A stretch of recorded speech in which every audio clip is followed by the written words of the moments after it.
tirar aqui os comentários. Como a gente sempre tem feito no final do estudo, eu dou oportunidade aí para comentários, para perguntas. Então, vou tirando o comentário aqui para não me distrair. Então, é exemplo do que eu tenho feito nos estudos, né? Eu vou seguir aqui o meu script, né? As anotações que eu fiz, porque eu acho que é um tema muito importante, então não posso deixar passar nada. Então, estejam pacientes comigo aí, que eu vou estar muitas vezes com a cabeça baixa aqui lendo. E hoje nós temos muito texto bíblico para ler. Se vocês tiverem a oportunidade de abrir a Bíblia, acompanhar, isso é muito bom, porque aí vocês vão ver o que o texto está falando, marquem os textos, façam anotações. Uma coisa que às vezes eu esqueço de falar, mas o que nós estamos fazendo aqui não é uma pregação, não é uma mensagem motivacional. Aqui nós estamos realmente procurando estudar a palavra de Deus, entender a palavra de Deus para aplicar a palavra de Deus no nosso dia a dia. Então é extremamente importante que a gente anote, entendeu? A gente tenha, sempre que a gente vai fazendo o estudo, que a gente tenha um papel, uma caneta do lado, que a gente anote os versículos que chamam a nossa atenção, que a gente consiga anotar a linha de raciocínio que está sendo apresentada, para que depois vocês possam julgar essa linha de raciocínio, né? Analisar, ver se realmente está sendo coerente com aquilo que o texto nos diz ou não. Então, muitas vezes, se a gente só escutar, a gente escuta e a gente grava 5%, 10% do que foi dito, né? E isso aqui é algo que a gente tem que estar exercitando continuamente na nossa vida, né? Esse aprendizado a gente tem que fazer com que ele se torne parte do que nós somos, né? A gente pensa no dia a dia, aquilo que a gente pensa é natural a gente estar aplicando esses ensinamentos da palavra de Deus no nosso dia a dia, como se realmente fosse parte da gente. E isso só se torna uma realidade quando a gente medita nisso de dia e de noite. Por isso que a palavra de Deus fala lá em Josué, se não me engano, capítulo 1, versículo 10, né, para a gente meditar na lei de Deus de dia e de noite, para termos o cuidado de cumprir tudo aquilo que está escrito no livro dessa lei. Então, a gente só consegue viver na plenitude aquilo que Deus deseja para nós se nós estivermos meditando naquilo que a palavra de Deus nos diz diariamente, né? Então, eu recomendo a vocês que anotem e que depois do estudo, em uma outra oportunidade, voltem no estudo, vejam de novo, leiam os textos por vocês mesmos, porque aí vocês vão ter condição de compartilhar isso com outras pessoas de forma natural, né? Quando alguém te questionar a respeito da sua fé, e a palavra de Deus no Novo Testamento nos diz que nós devemos estar preparados para dar aos outros, né, a justificativa da razão da nossa fé. Então, quando nós formos confrontados, mas por que você crê assim, dessa maneira? Que seja algo natural que a gente possa dizer, olha, porque a palavra de Deus nos diz assim, assim, assim, assim.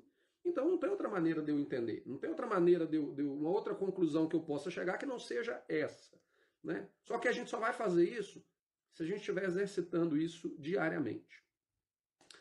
Dito isso, então a gente dá continuidade aqui hoje ao Evangelho do Reino, né? o estudo sobre o Evangelho do Reino, que faz parte da série A Cronologia dos Evangelhos, mas já há 2 semanas, hoje a 3ª semana, que nós estamos focados aqui naquilo que estava escrito lá em Mateus capítulo 4, versículo 12 a 17, e Marcos capítulo 1, versículo 14 e 15, que é o fato de que após a prisão de João, Yeshua então toma para si toda a responsabilidade de anunciar o evangelho do reino, e ele então começa a pregar o arrependimento e a proclamar que o reino de Deus estava próximo. Até então, ele pregava por um lado, João pregava por outro lado, mas a partir do momento em que o ministério de João é totalmente interrompido com a sua prisão e posteriormente com a sua morte,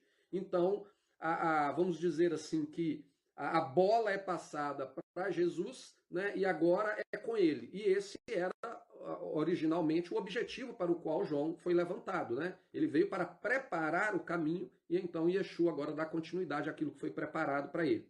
Então aqui em Mateus e em Marcos, a gente vê então ele assumindo essa responsabilidade de anunciar o evangelho do reino.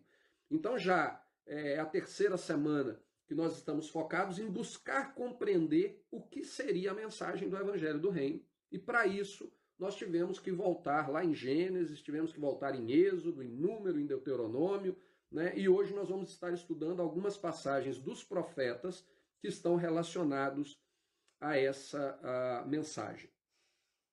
Então hoje, na parte 3 deste estudo, nós vamos então concluir a análise do que foi a mensagem do Evangelho pregada no Antigo Testamento. E para isso eu quero recapitular com vocês algumas coisas que a gente já disse nas 2 semanas anteriores, e mais para frente nós vamos também recapitular algumas coisas relacionadas ao estudo chamado As Duas Casas, que também faz parte da série da cronologia do Evangelho. Então, como nós vimos em Gênesis, capítulo 12, o Evangelho foi primeiramente anunciado a Abraão, e até Números, desde Gênesis, capítulo 12, até Números, capítulo 13 e 14, quando a congregação de Israel ela desobedeceu o Evangelho que havia sido anunciado para eles, por não crerem na mensagem do Evangelho, essa mensagem, então, ela continha 2 aspectos específicos relacionados a ela e um objetivo central. Então, quando a gente pega do início da pregação do Evangelho, em Gênesis, capítulo 12, versículo 1 e 2, e a gente vem até Números 13 e 14, que é referenciado lá em Hebreus, capítulo 3 e 4, como sendo a mesma mensagem do Evangelho que estava sendo pregada no primeiro século. Então, quando a gente analisa esse período de tempo, o Evangelho, as boas novas que estavam sendo anunciadas ali, ela tinha esses 2 aspectos específicos bem definidos e um objetivo central. Toda essa mensagem, então, ela foi resumida no livro de Deuteronômio, quando Moisés, naquela segunda oportunidade que o povo de Israel teve de chegar à fronteira da terra prometida para cumprir a promessa de Deus de que eles herdariam aquela terra, né, como o local físico do estabelecimento do reino de Deus na terra.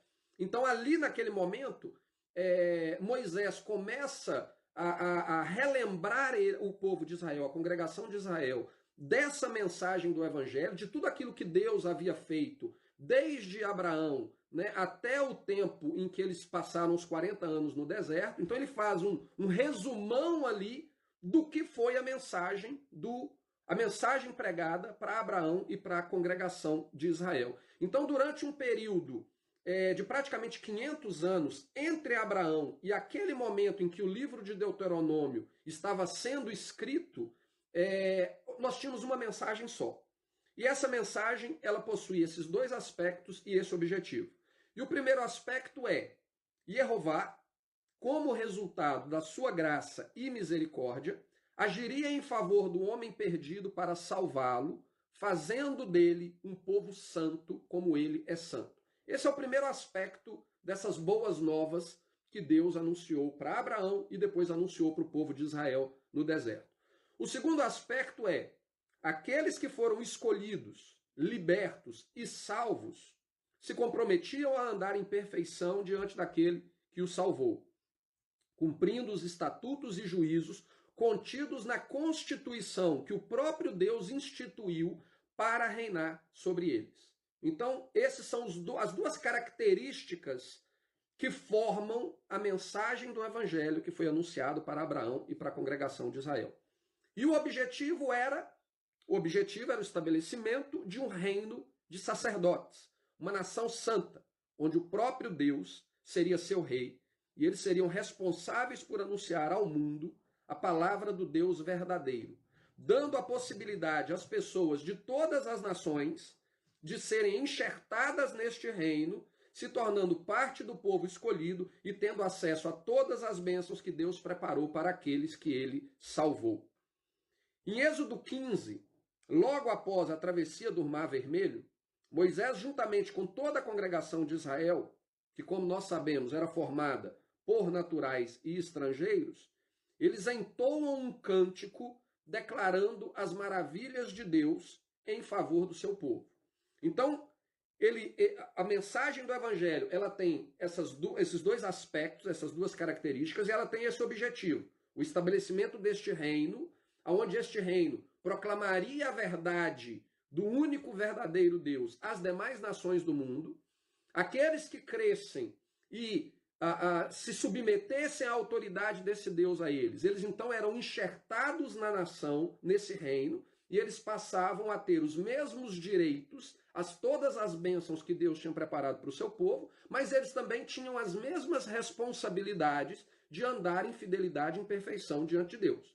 Então, o povo de Israel, ele sabia muito bem disso. E quando eles atravessam o Mar Vermelho e eles entoam esse cântico, que está citado em Êxodo capítulo 15, isso deixa muito claro de que eles sabiam qual era o objetivo central de toda esse plano, esse projeto que Deus estabeleceu desde lá com Abraão.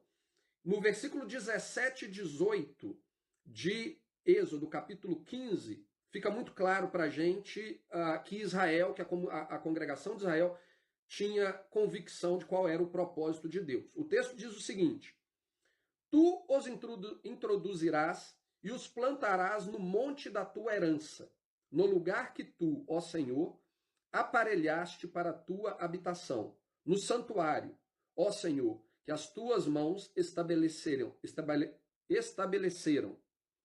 O Senhor reinará eternamente e perpetuamente.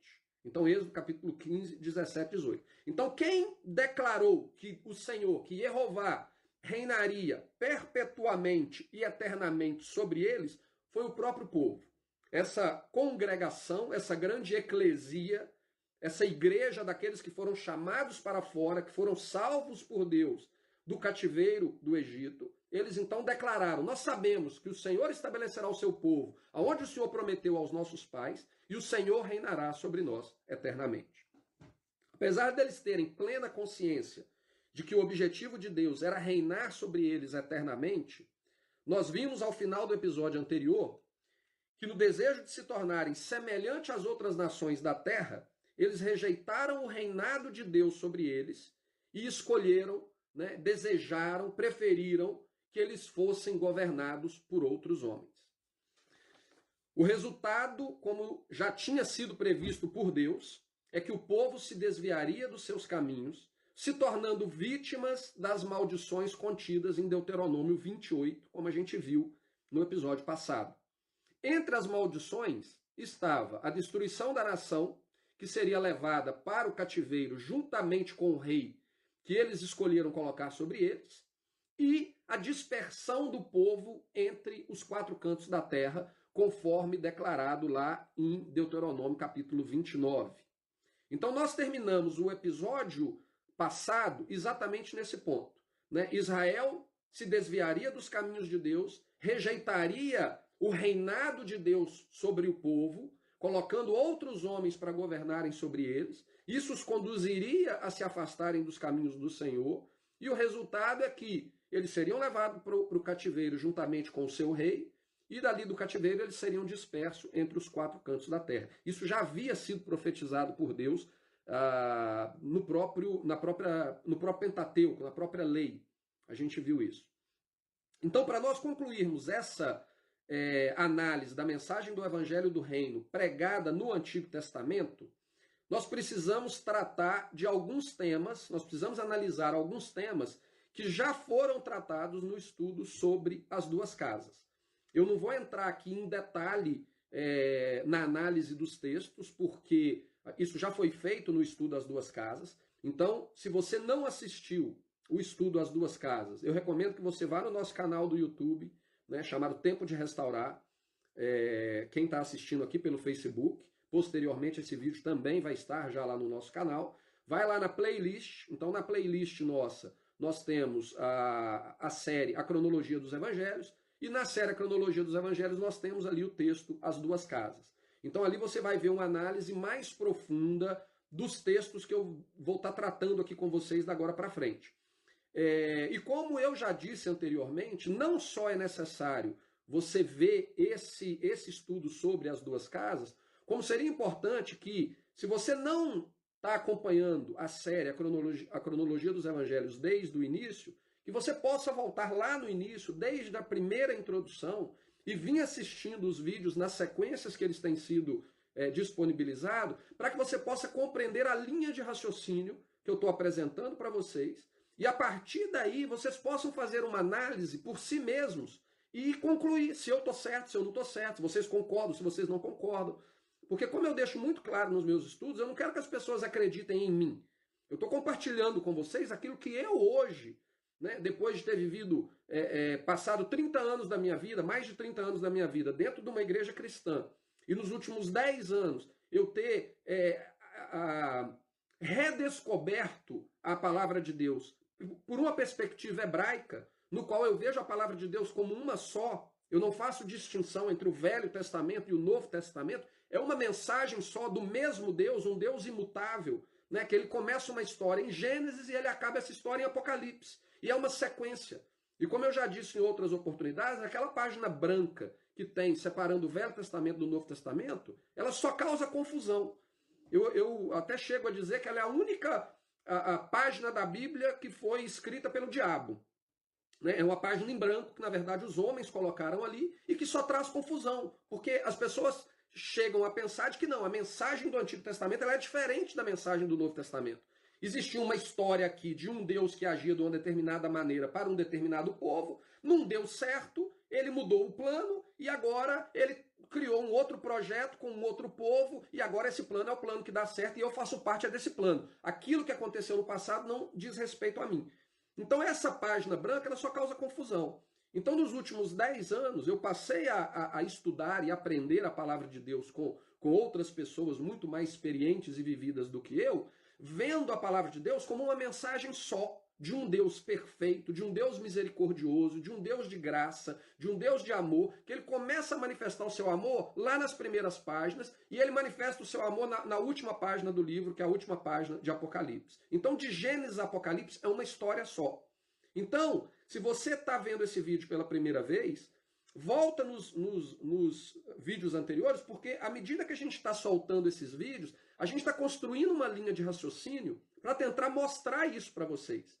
E aí, a partir do momento que você conseguir ver a linha de raciocínio que a gente está apresentando para vocês, que é uma linha de raciocínio que não segue a linha de raciocínio tradicional que nós herdamos da religião católica. Nós herdamos da religião estabelecida lá no terceiro, quarto século, por Constantino e pelo Império Romano, e a teologia que nós herdamos é uma teologia gentílica, baseada em princípios herdados da filosofia grega e da cultura romana. Então, quando vocês talvez ouçam alguma coisa que eu estou falando para vocês, vocês vão virar e falar assim, mas peraí, isso aqui não tem nada a ver com o que eu escutei dentro da igreja a vida inteira. Né? Algumas pessoas chegam ao ponto de me questionar e falar assim, você ainda acredita em Jesus? É lógico que eu acredito em Jesus. É lógico que eu acredito. A questão é, a maneira que eu vejo Jesus hoje na palavra de Deus, ela é diferente da maneira que me foi dita, porque eu não vejo Jesus como um personagem que surgiu do nada para construir uma nova história, porque a história antiga deu errado. Eu vejo um Jesus, um Cristo, um Messias que veio para cumprir aquilo que estava determinado na história anterior, no tempo anterior a ele. Então, para que vocês possam compreender esse meu raciocínio, é importante que vocês sigam os vídeos e a partir daí vocês terão a capacidade de julgar por vocês mesmos. Realmente, isso faz sentido ou não faz sentido? É realmente essa história que eu consigo ver na palavra de Deus ou aquilo que eu aprendi na igreja a vida inteira é que faz sentido? Né? E aí, a partir disso, a partir do momento que você tiver a sua própria convicção, e você vai conduzir a sua vida diante de Deus. Né? O seu relacionamento com Deus deve ser baseado na sua convicção e não na opinião ou na visão de ninguém. Né? Não é do seu pastor, não é do seu padre, não é a minha. Por quê? Porque cada um de nós vai dar conta de si mesmo diante do Pai. Um dia, não vai ter ninguém lá para poder falar, ah, mas espera aí, não, eu respondo por ele, porque eu aqui ensinei. Não vai. Vai ser você diante de Deus prestando conta daquilo que você fez. Então, para que vocês também, assim como eu não quero ser vítima de ninguém, né, de ter de ter sido guiado por cegos que me conduziram ao abismo, eu não quero também que vocês sejam vítimas de algum erro que, porventura, eu possa estar compartilhando. Né? Eu não sou perfeito, como todo ser humano, eu posso ter minhas conclusões que talvez amanhã eu possa mudá-las, né? Então eu não quero que ninguém dependa do, o Marcelo falou aquilo, então é verdade. Não, eu quero que você entenda o texto por você mesmo. Eu compartilho com você essa visão, eu quero que você vá lá no texto, pesquise, investigue, medite, ora, peça discernimento espiritual a Deus, e aí você toma a sua própria decisão. Para isso, você precisa assistir os vídeos. Então, continuando ao que a gente estava falando antes. Tá? Só fiz esse parêntese aqui, porque é importante que a gente entenda isso. Então, a gente viu essa história, né? Que Israel, então, ele rejeita o reinado de Deus sobre eles, escolhem um homem para reinar sobre eles, a consequência é aquilo que já havia sido profetizado lá em Deuteronômio capítulo 28 e Deuteronômio capítulo 29. A destruição da nação e a dispersão da nação nos 4 cantos da terra. Quando a gente vai, então, dentro de alguns temas que a gente já tratou lá no estudo sobre as 2 casas, a gente sabe que Israel, como uma nação única, unificada, ela só foi governada por 3 reis: Saul, Davi e Salomão. Talvez vocês não saibam disso. Eu, sinceramente, durante toda a minha vida dentro da igreja, isso não foi tratado de uma maneira clara para mim e, portanto, eu não fazia muita ideia a respeito disso. A gente às vezes ouve, né? O rei de Judá, o rei de Israel. Mas peraí, rei de Judá e rei de Israel é a mesma coisa. Eu, para mim, pelo menos, achava que era a mesma coisa. Mas não é. Israel ele foi governada como nação de Israel unificada, todas as tribos unificadas, apenas por Saul, Davi e Salomão. Depois do reinado de Salomão, Israel foi dividido em 2 reinos.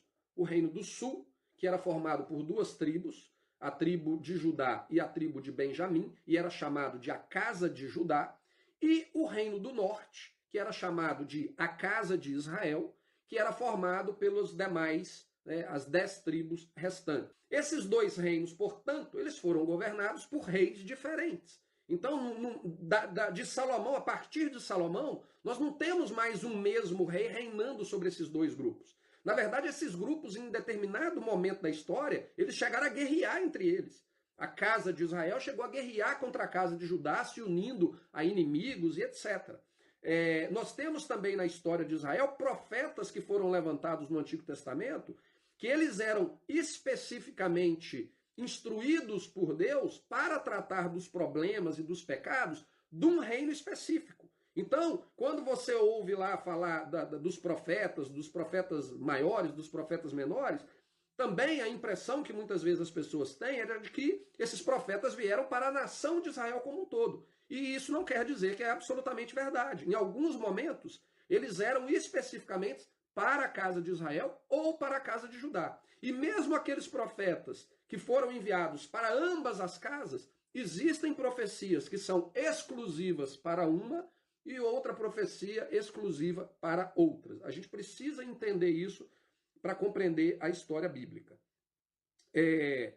Então, dividiram nesses 2 reinos, e como Deus já havia profetizado, já havia previsto, esses reinos terminariam no cativeiro. Então, o reino do norte, chamado Casa de Israel, ele foi levado para o cativeiro da Síria por volta de 721 a.C.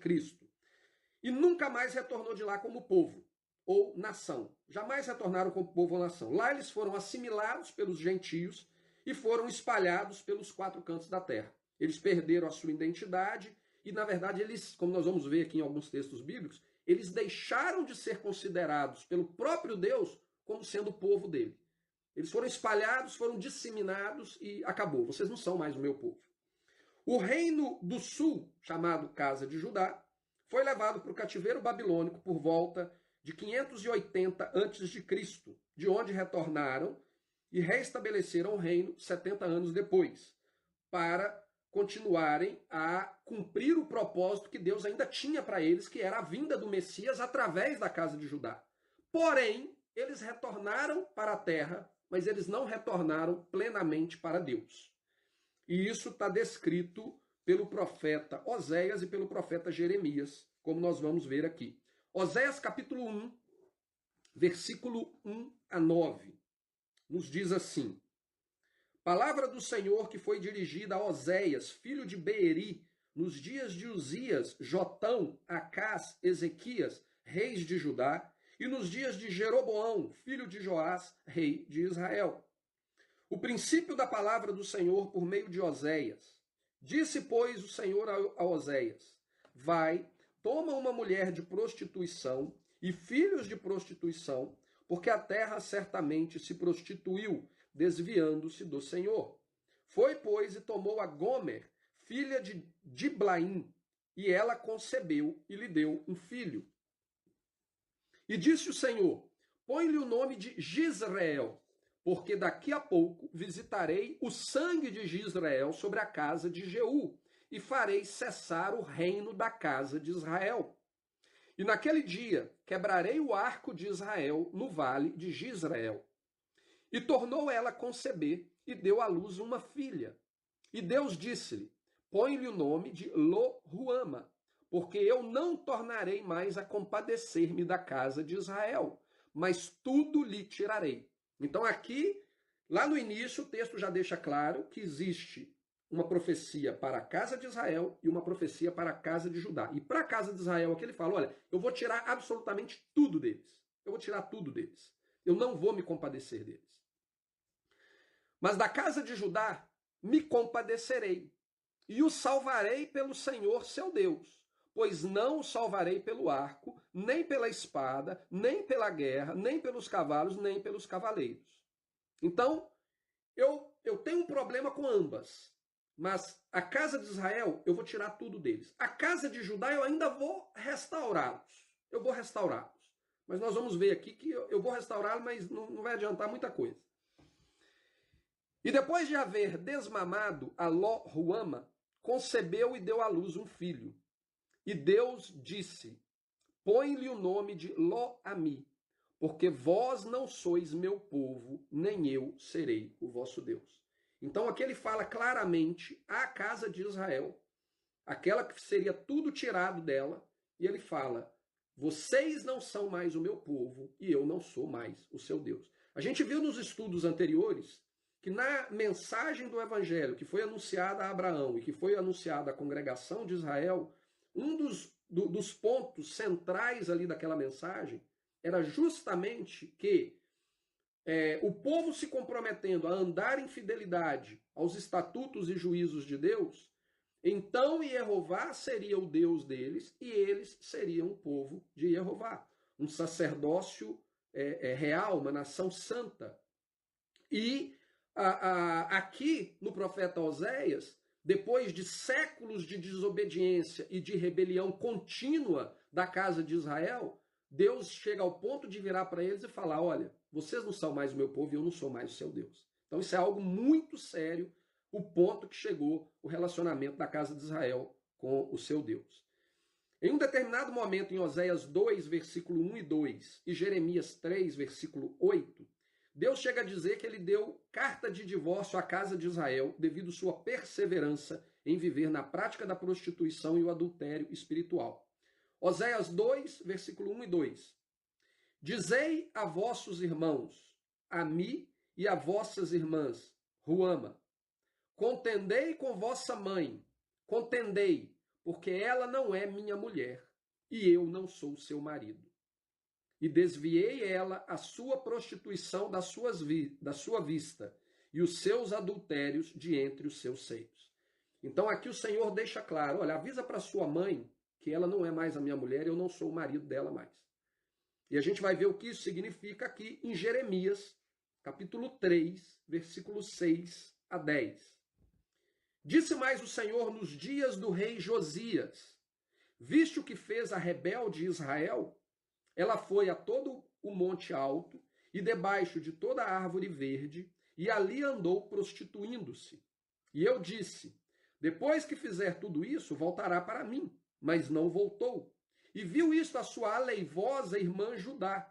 E vi que por causa de tudo isto, por ter cometido adultério a rebelde Israel, a despedi e lhe dei a sua carta de divórcio. Que a aleivosa Judá, sua irmã, não temeu, mas se foi e também ela mesma se prostituiu. E sucedeu que pela fama da sua prostituição contaminou a terra, porque adulterou com a pedra e com a madeira.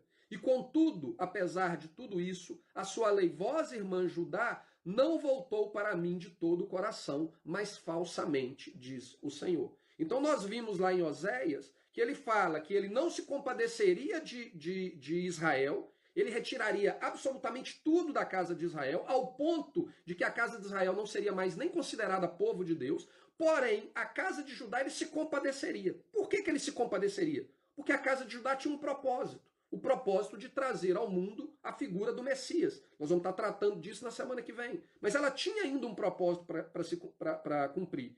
E para ela cumprir esse propósito, o Senhor teve que se compadecer dela, apesar de, como Jeremias nos diz aqui, ela não ter voltado para Deus de coração. Na verdade, ela continuou vivendo nas práticas da irmã, né, que se prostituiu, que cometeu pecados, que se afastou da lei de Deus, dos juízos e dos estatutos de Deus. Quando a gente vê esse cenário, a impressão que nos dá é que o plano de Deus falhou, né?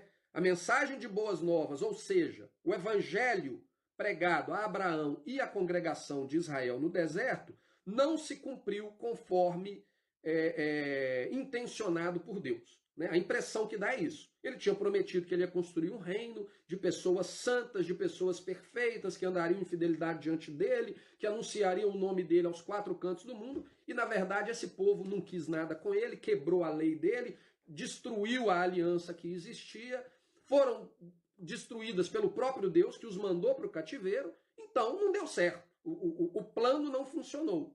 Né? Essa é a impressão que nos dá. O profeta Ezequiel ele dá testemunho disso em Ezequiel 20, capítulo 1. Ele dá testemunho dessa realidade que tomou conta de Israel e ele fala o seguinte, Ezequiel 20, do versículo 1 ao versículo 7. E aconteceu no 7º ano, no 5º mês, aos 10 do mês, que vieram alguns dos anciãos de Israel para consultarem ao Senhor e assentaram-se diante de mim. Então veio a mim a palavra de Jeová dizendo, aqui não é o profeta dizendo, aqui é Jeová dizendo, filho do homem, fala aos anciãos de Israel e dize-lhes, assim diz Jeová, o seu Deus, vieste consultar-me, vivo eu que não me deixarei ser consultado por vós, diz o Senhor Deus. Porventura tu os julgarias tu o filho do homem? Notifica-lhes as abominações de seus pais.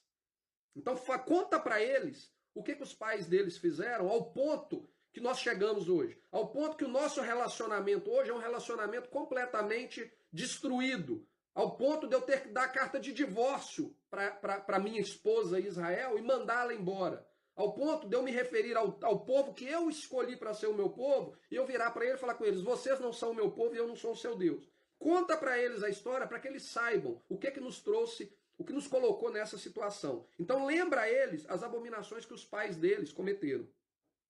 E disse-lhes, assim diz o Senhor Deus, no dia em que eu escolhi Israel, levantei a minha mão para a descendência da casa de Jacó e me dei a conhecer a eles na terra do Egito. Levantei a minha mão para eles, dizendo, eu sou o Senhor vosso Deus. Naquele dia levantei a minha mão para eles, para os tirar da terra do Egito, para uma terra que já tinha previsto para eles, a qual mana leite e mel, e é a glória de todas as terras. Então lhes disse, cada um lance de si as abominações dos seus olhos, e não os contamineis com os ídolos do Egito. Eu sou o Senhor, vosso Deus. Então, aqui, Jeová, através do profeta Ezequiel, ele declara para os líderes de Israel que vieram consultar ao Senhor, falando para ele, olha, teve uma época na história que eu, por mim mesmo, não foi por merecimento de vocês, não foi porque vocês são maravilhosos, perfeitos, guardam todos os meus mandamentos, mas porque eu escolhi amá-los, eu decidi tirá-los, eu me manifestei à descendência de Jacó para os tirar da terra do Egito. Essa foi uma escolha minha. Então isso mostra, uma das coisas que nos chama a atenção aqui nessa mensagem que o próprio Jeová está falando, é que a salvação ela veio de Deus. Essa história de que o Antigo Testamento, a lei era para o Antigo Testamento, e aí a salvação pela lei era no Antigo Testamento, e no Novo Testamento é a salvação pela graça. Isso é história. A salvação sempre foi fruto da graça e misericórdia de Deus. Foi o agir de Deus em favor do homem. Israel nunca mereceu nada. Abraão nunca mereceu nada. É Deus quem escolheu salvar o homem. Então ele está dizendo aqui através do profeta Ezequiel exatamente isso. Eu escolhi salvá-los. Mas eu escolhi salvá-los para que vocês andem em retidão diante de mim. Para que vocês vivam uma vida reta diante do Deus que os salvou. Com o objetivo de que eu os leve para a terra que eu prometi aos seus pais e eu estabeleça vocês como uma grande nação, como o meu reino na terra. Então, Ezequiel os lembra do início da mensagem do Evangelho, que eu citei anteriormente. Né? O agir de Deus, a responsabilidade do homem e o objetivo, que é o estabelecimento do reino. E aí ele continua, versículo 8 a versículo 16. Mas rebelaram-se contra mim e não me quiseram ouvir. Ninguém lançava de si as abominações dos seus olhos, nem deixava os ídolos do Egito. Então eu disse que derramaria sobre eles o meu furor, para cumprir a minha ira contra eles no meio da terra do Egito. O que fiz, porém, foi por amor do meu nome, para que não fosse profanado diante dos olhos dos gentios, no meio dos quais estavam, a cujos olhos eu me dei a conhecer a eles, para os tirar da terra do Egito. E eu os tirei da terra do Egito, e os levei ao deserto. E dei-lhes os meus estatutos, e lhes mostrei os meus juízos, os quais, cumprindo-os, o homem viverá por eles. E também lhes dei os meus sábados, para que servissem de sinal entre mim e eles, para que soubessem que eu sou o Senhor que os santifica. A gente viu isso também, acredito que no episódio anterior, a gente tratou desse tema aqui. Então, o próprio Jeová está lembrando o povo aqui daquilo que a gente viu nos 2 últimos episódios.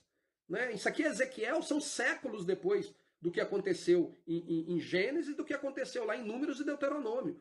E o Senhor está lembrando eles, gente, o que aconteceu é isso. Essa aqui é a mensagem do evangelho que eu preguei para Abraão. Essa aqui é a mensagem do evangelho que eu preguei para a congregação de Israel. Eu fiz isso tudo para vocês. E ainda assim, o que vocês fizeram? Vocês viraram as costas para mim. Então eu dei os meus sábados para que servissem de sinal entre mim e eles, para que soubessem que eu sou o Senhor que os santifica. Mas a casa de Israel se rebelou contra mim no deserto, não andando nos meus estatutos e rejeitando os meus juízos, os quais, cumprindo-os, o homem viverá por eles. E profanaram grandemente os meus sábados, e eu disse que derramaria sobre eles o meu furor no deserto para os consumir. O que fiz, porém, foi por amor do meu nome, para que não fosse profanado diante dos olhos dos gentios, perante a vista dos quais os fiz sair. Contudo, eu levantei a minha mão para eles no deserto, para não os deixar entrar na terra que lhes tinha dado, o qual mana leite e mel, e a glória de todas as terras. Porque rejeitaram os meus juízos e não andaram nos meus estatutos, e profanaram os meus sábados, porque o seu coração andava após os seus ídolos. Então isso aqui é Ezequiel capítulo 20, versículo 8 a 16. Agora, o que chama a nossa atenção aqui é que no início do capítulo, isso aqui não é o profeta Ezequiel falando, o início do capítulo deixa claro que é Jeová falando através da boca do profeta. Então, quando a gente analisa o que Jeová está dizendo aqui, no capítulo 20 de Ezequiel, e comparamos com o que nós vimos na semana passada, que aconteceu lá em Números capítulo 13 e capítulo 14, e que está referenciado em Hebreus capítulo 3 e capítulo 4. Quando a gente compara o que Jeová está falando aqui, fica claro que o motivo que levou Deus a não permitir que o povo entrasse na terra prometida, na primeira vez que eles chegaram ali na fronteira, não foi unicamente porque eles não confiaram na promessa de Deus em os capacitar para conquistar a terra, mas porque ele conhecia o coração rebelde e desobediente deles. Então, quando Hebreus fala que eles não entraram na terra prometida porque eles rejeitaram o evangelho que havia sido anunciado a eles, e Jeová, através de Ezequiel, fala o seguinte: vocês não entraram na terra porque rejeitaram os meus juízos, não andaram nos meus estatutos e profanaram os meus sábados, porque o seu coração andava após os seus ídolos. Então, a mensagem do evangelho, o próprio Deus está falando através do Ezequiel, de que a mensagem do evangelho é justamente os estatutos e juízos de Deus. É a aliança que Deus entregou para Israel no deserto, no Monte Sinai. Aquela aliança ela continha a promessa do reino e a responsabilidade do povo em andar em submissão à Constituição, ou seja, a lei que Deus estabeleceu para governar o seu reino. Então, quando a gente analisa unicamente o que aconteceu lá em Números, capítulo 13 e capítulo 14, a gente não tem uma visão plena, completa, do que estava na mente de Jeová, na mente de Deus, que o levou a não permitir o povo a entrar. Ele não permitiu unicamente porque o povo ficou com medo, né? Porque o povo não creu que ele era poderoso para poder dar a eles a vitória contra aqueles gigantes. Segundo aquilo que o profeta Ezequiel está nos dizendo aqui, ele não deixou entrar porque ele conhecia o coração deles, sabia da infidelidade deles no que diz respeito a guardar os juízos, os estatutos, abrir mãos dos seus ídolos e santificar o sábado. Isso é muito sério. Se essa é a mensagem que, segundo Hebreus capítulo 4, foi anunciada no deserto, então essa também é a mensagem que foi anunciada no primeiro século. Porque Hebreus capítulo 4 fala que a mesma pregação do evangelho que foi anunciada a eles, foi anunciada a nós. Isso aqui é a palavra de Jeová, não é a palavra de Ezequiel.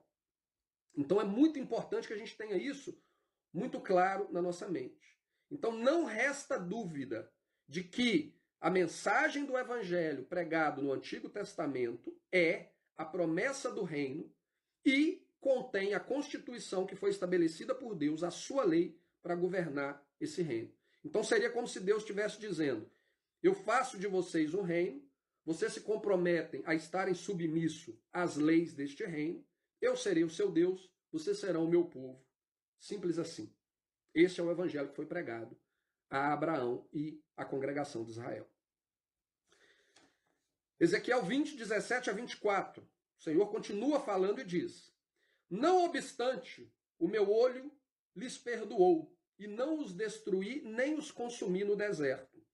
Mas disse eu aos seus filhos no deserto: não andeis nos estatutos dos vossos pais, nem guardei os seus juízos, nem vos contamineis com os seus ídolos.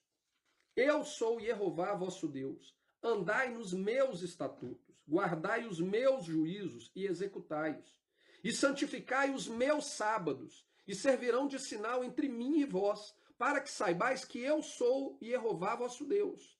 Mas também os filhos se rebelaram contra mim, e não andaram nos meus estatutos. Então aqui agora Ezequiel já está falando o seguinte: lá na época de Números capítulo 13 e 14, quando eles rejeitaram entrar na terra, a culpa era dos pais. E quando os pais foram morrendo durante os 40 anos do deserto, eu alertei os filhos. Alertou aonde? Lá em Deuteronômio. Em Deuteronômio ele volta a alertar os filhos. Olha, não cometam o mesmo erro deles. Não sigam os caminhos deles, porque se vocês seguirem, vocês vão ser destruídos. A nação vai ser destruída, vocês serão levados para o cativeiro. Mas aí o que o Senhor fala aqui através de Ezequiel? É como se não tivesse adiantado nada. Seguiram nos mesmos caminhos dos pais deles. Mas também os filhos se rebelaram contra mim, não andaram nos meus estatutos, nem guardaram os meus juízos, para os fazer, os quais, cumprindo-os, o homem viverá por eles. Eles profanaram os meus sábados. Por isso eu disse que derramaria sobre eles o meu furor, para cumprir contra eles a minha ira no deserto. Mas contive a minha mão, e o fiz por amor do meu nome, para que não fosse profanado perante os olhos dos gentios, à vista dos quais eu fiz sair.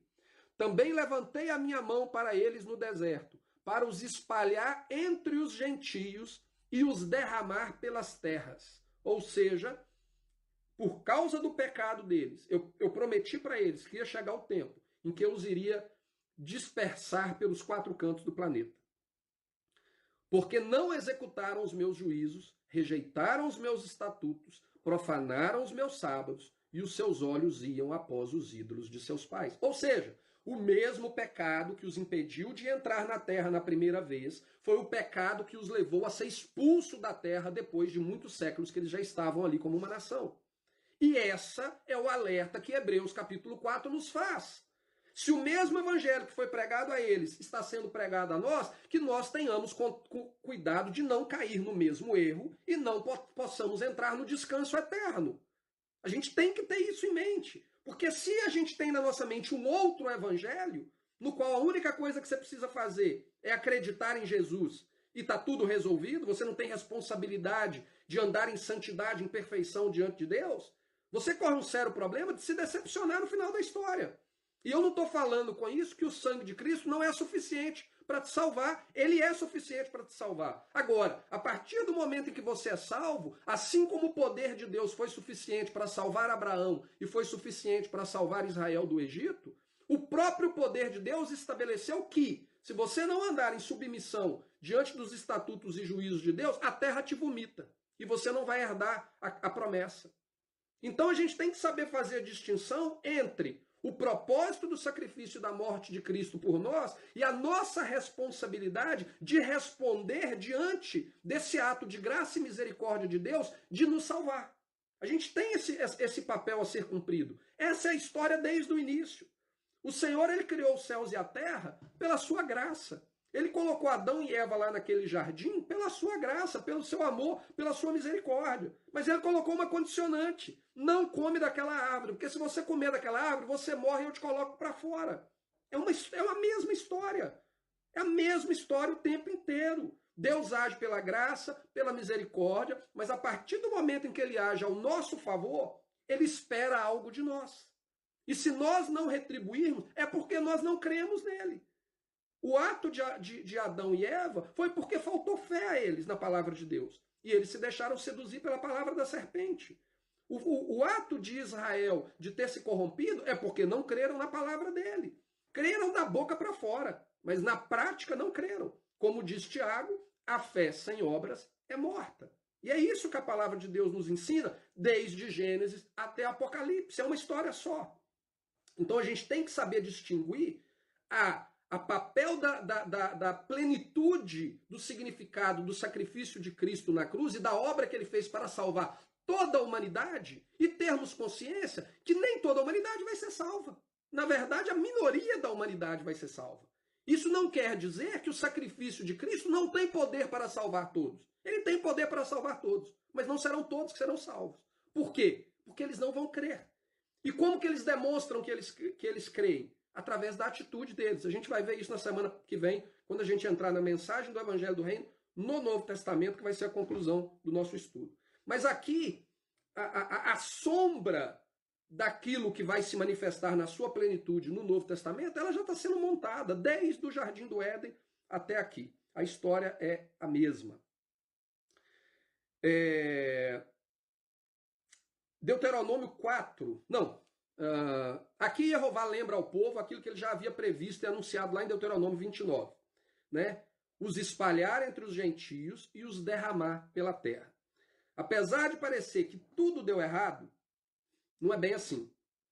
Durante todo esse tempo, Deus estava em controle. Ele tinha consciência da natureza rebelde que dominava o ser humano e os conduziria repetidas vezes a se afastar dele.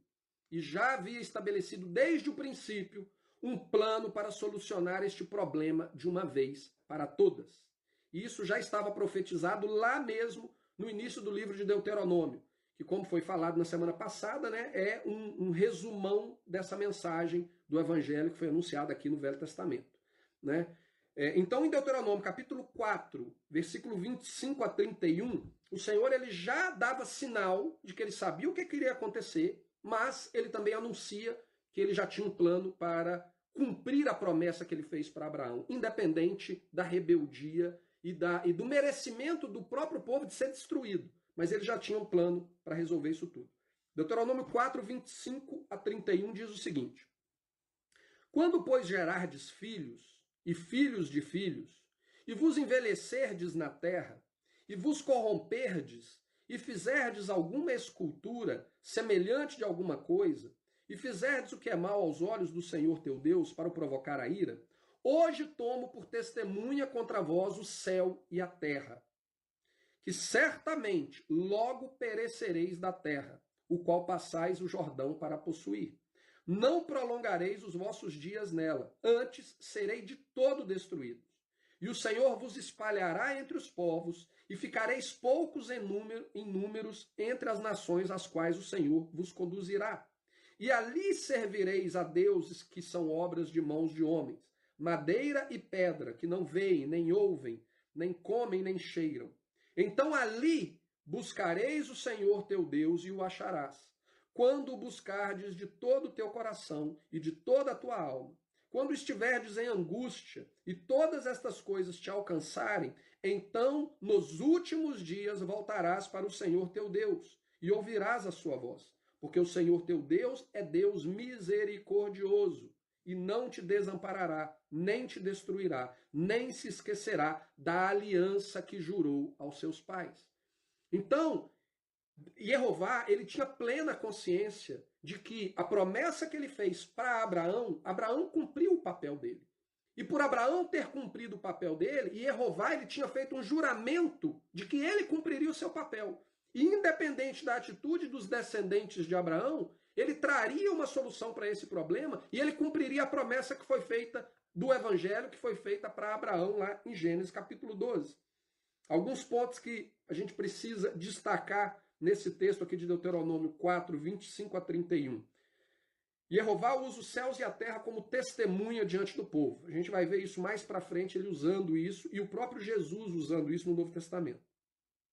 O povo seria espalhado entre os gentios e se tornariam como os gentios, adorando os mesmos deuses. Ou seja, o povo ia perder tanto a sua identidade que você não conseguiria mais distinguir entre quem é um descendente de Israel ou quem é um gentio nascido, sei lá na Babilônia, lá em Roma, lá na Grécia. Você olhando, você já não teria mais como saber. Por quê? Porque eles adorariam a mesma coisa, eles se submeteriam às mesmas abominações, mas dentro deles estaria ali uma chamazinha, que um dia essa chama ia acender. E quando essa chama acendesse, eles iam saber que eles pertencem a algo diferente. E então eles buscariam o Senhor, vivendo aquela realidade em que eles estavam, adorando a falsos deuses, adorando um sistema, seguindo um sistema religioso abominável a Deus, mas eles seriam despertos para retornar para o Deus verdadeiro. Então, quando eles fizessem isso, o Senhor estaria pronto para perdoá-los e para restaurá-los, para cumprir a promessa feita sobre juramento aos pais, a Abraão, Isaque e Jacó, a promessa do estabelecimento do reino. Em Deuteronômio 30, na conclusão do resumo que é o livro de Deuteronômio, ele nos fala o seguinte, e aqui a gente vai ler todo o capítulo de Deuteronômio 30.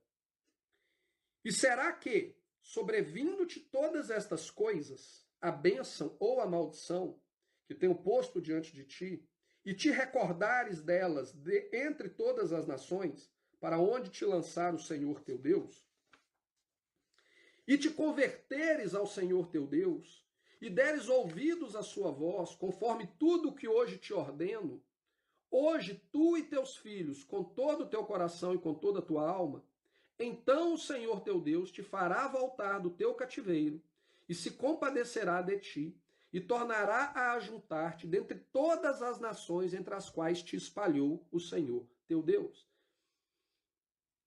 Ainda que os seus desterrados estejam na extremidade do céu, desde ali te ajuntará o Senhor teu Deus e te tomará dali. Então, o que o Senhor está falando aqui é que quando você estiver vivendo essa realidade completamente distante de Deus, você não é mais povo de Deus, você se tornou um gentio, mas ali no meio deles, você reconhecer que existe algo errado e você retornar para eles com compromisso de andar e obedecer tudo aquilo que o Senhor ordenou para Israel, então o Senhor vai se compadecer deles e os vai trazer de volta e os estabelecer na terra conforme prometido sobre juramento a Abraão. E o Senhor teu Deus te trará à terra que teus pais possuíram, e as possuirás, e te fará bem, e te multiplicará mais do que a teus pais. E o Senhor teu Deus circuncidará o teu coração, e o coração de tua descendência, para amares o Senhor teu Deus de todo o teu coração e com toda a tua alma, para que vivas. E o Senhor teu Deus porá todas estas maldições sobre os teus inimigos, e sobre os que te odiarem, que te perseguirem. Converter-te-ás, pois, e darás ouvidos à voz do Senhor, cumprirás todos os seus mandamentos que hoje te ordeno. E o Senhor teu Deus te fará prosperar em toda a obra das tuas mãos. No fruto do teu ventre, e no fruto dos teus animais, e no fruto da tua terra para o seu bem, porquanto o Senhor tornará a alegrar-se em ti para te fazer bem, como se alegrou em teus pais. Quando deres ouvidos à voz do Senhor teu Deus, guardando os seus mandamentos e os seus estatutos escritos neste livro da lei, quando te converteres ao Senhor teu Deus com todo o teu coração e com toda a tua alma, porque este mandamento que hoje te ordeno não te é encoberto, e tampouco está longe de ti. Não está nos céus para dizeres, quem subirá por nós aos céus, que nos-lo traga e nos-lo faça ouvir, para que o cumpramos? Nem tampouco está além do mar, para dizeres, quem passará por nós além do mar, para que nos-lo traga e nos-lo faça ouvir, para que o cumpramos? Porque esta palavra está muito perto de ti, na tua boca, no teu coração, para a cumprirdes. Vês aqui hoje, te tenho proposto a vida e o bem, a morte e o mal. Porque te ordeno hoje que ames o Senhor teu Deus, que andes nos seus caminhos e que guarde os seus mandamentos e os seus estatutos e os seus juízos, para que vivas e te multipliques, e o Senhor teu Deus te abençoe na terra a qual entras a possuir. Porém, se o teu coração se desviar e não quiseres dar ouvidos, e fores seduzidos para te inclinares a outros deuses e os servires, então eu vos declaro que hoje certamente perecereis.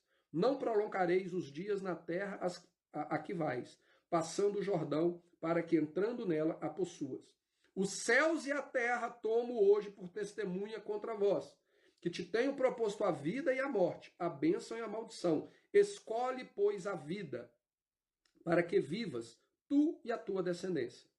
Amando ao Senhor teu Deus, dando ouvidos à sua voz, achegando-te a ele, pois ele é a tua vida, e o prolongamento dos teus dias, para que fiques na terra que o Senhor jurou aos teus pais, a Abraão, a Isaque e a Jacó, que lhes havia de dar.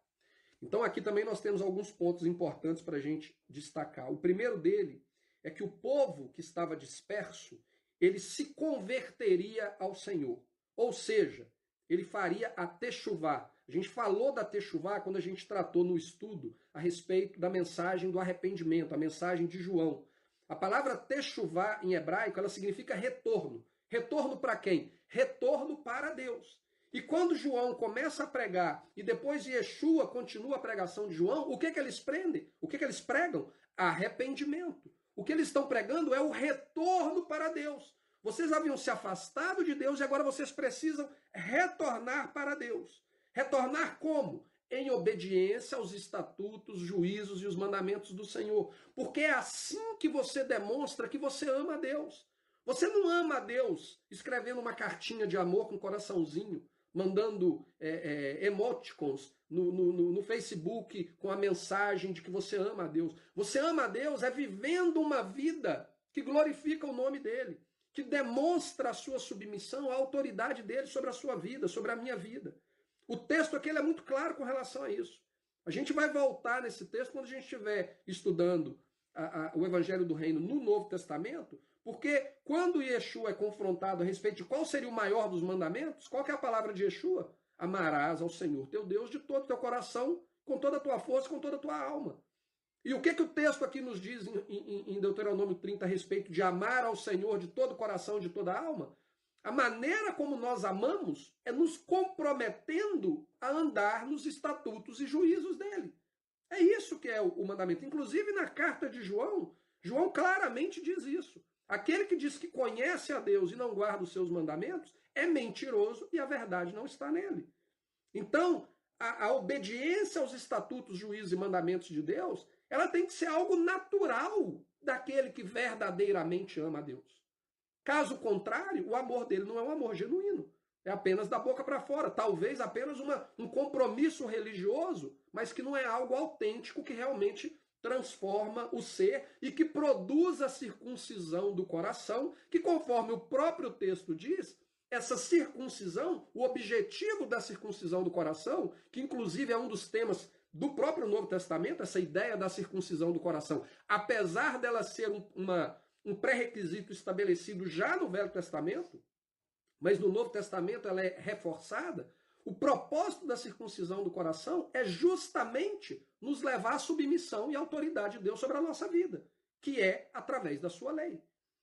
Então, quando a gente consegue compreender isso, a gente consegue compreender que a palavra que está sendo dita aqui, ela é completamente harmonizada com a mensagem que João, que Jesus e que os discípulos de Jesus anunciaram no Novo Testamento.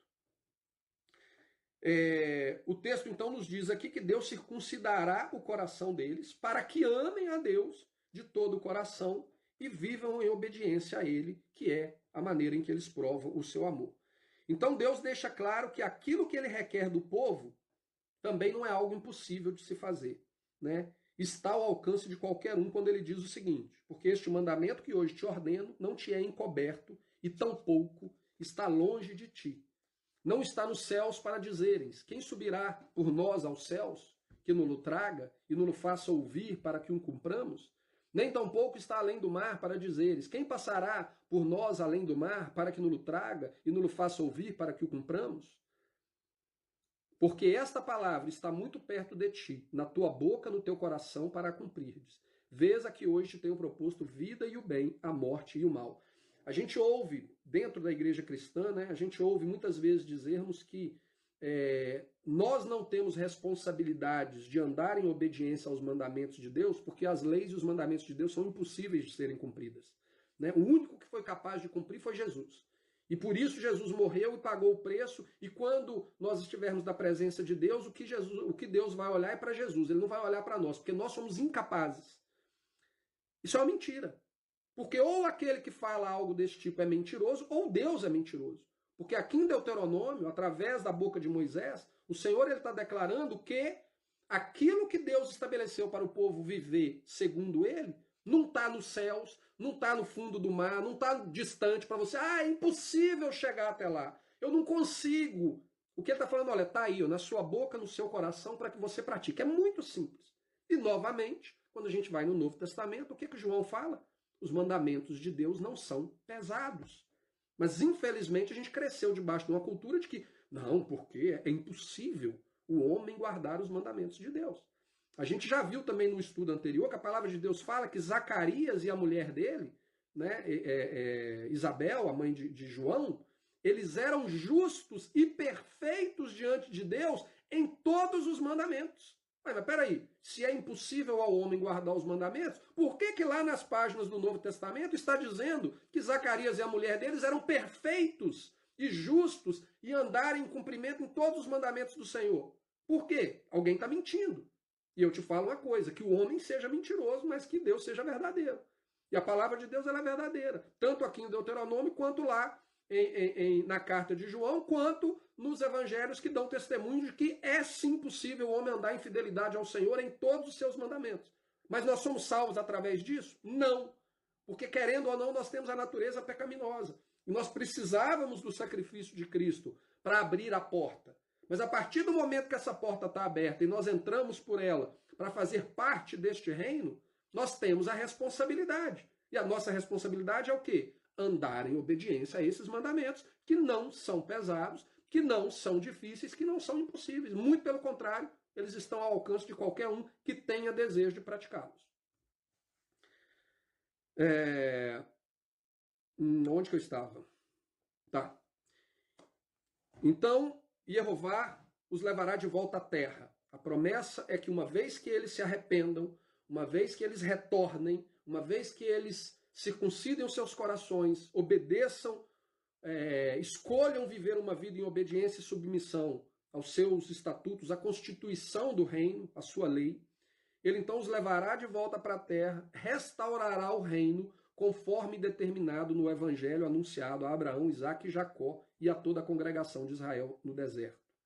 Ainda lá em Ezequiel capítulo 20, que lemos agora atrás, Jeová denuncia os pecados de Israel ao povo e os relembra da mensagem do evangelho pregado no deserto e como Israel se desviou dessa mensagem em desobediência por não ter crido nela. Jeová diz: vivo eu, diz o Senhor, que com mão forte e com braço estendido e com indignação derramada, hei de reinar sobre vós. Então, apesar do povo ter se rebelado, apesar do povo ter rejeitado a lei, né? Lá no capítulo 20 de Ezequiel, quando o Senhor denuncia todos esses pecados e toda essa rejeição, apesar disso tudo, ele fala o seguinte: independente disso, eu vou reinar sobre vocês.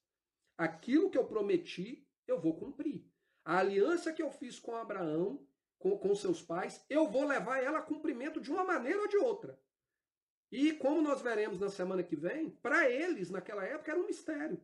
Eles não entendiam como isso seria possível, porque uma vez que alguém transgride uma aliança de sangue, e se vocês se lembram bem, no episódio anterior, quando o Senhor faz a aliança com o povo, eles se comprometem em obedecer tudo aquilo que o Senhor passa, transmite a eles através de Moisés, eles são ungidos com sangue, eles são aspergidos sangue sobre eles e sobre o livro da lei, etc.